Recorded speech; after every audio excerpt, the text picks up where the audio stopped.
Prime minister గారు protocol ప్రకారం ఇలా వస్తూ ఉంటాడు.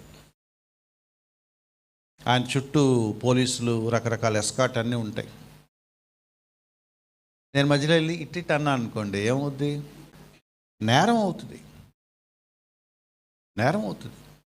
ఆ ప్రోటోకాల్ మధ్యలో నేను ఎదురెళ్ళిపోయి ఆ పోలీసులు దాటుకొని వెళ్ళిపోయి పరిగెత్తుకెళ్ళి, సార్ బాగున్నారంటే వాళ్ళు తీసుకెళ్ళి అరెస్ట్ చేస్తారు. ఎందుకంటే అసలు నువ్వు రాకూడదు.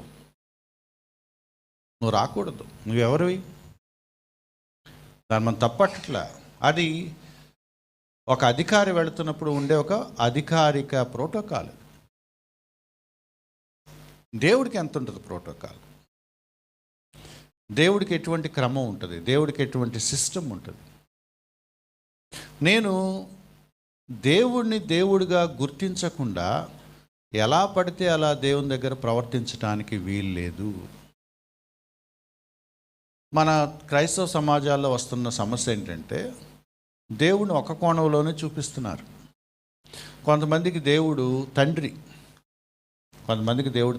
ఇక తండ్రి, ఇక వేరే గోల ఉండదు, ఇక అదొకటే. ఒక ఆయన ప్రార్థన చేస్తున్నాడు, డాడీ అంటున్నాడు. నేను ముందు కంగారు పడ్డాను, ఎవరిని పిలుస్తున్నాడు ఈయన అని. అటు తలకాయ నుంచి ప్రార్థన చేస్తున్నాడు, డాడీ అంటున్నాడు ఏంటి అనుకున్నా. తర్వాత తెలిగింది డాడీ ఇంగ్లీష్ మీడియం అన్నమాట. ప్రార్థనలో కొంతమందికి యేసుక్రీస్తు వారు ఫ్రెండ్. మీకు అది ఎలా మాట్లాడతారో చెప్పలేము. ఇక కొంతమంది బాయ్ ఫ్రెండ్, కొంచెం భక్తిగల మాటలు చెప్పండి, నా ప్రియుడు. కొంతమందికి ఇట్లాంటివి నచ్చుతాయి, అంటే క్లోజ్గా అనిపించుకునే మాటలే నచ్చుతాయి. బట్ ఆయన దేవుడు, రాజు, పరిశుద్ధుడు, ప్రభువు. ఆయన స్థాయిని మర్చిపోయి మాట్లాడితే ఎట్లా? తండ్రే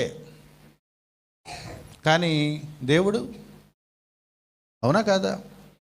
ఇది మనం మర్చిపోయి ఏదన్నా మనకు నచ్చిందో ఒకటి తీసుకొని మనం ఆయనను తక్కువ చేసే ప్రమాదం ఉంది.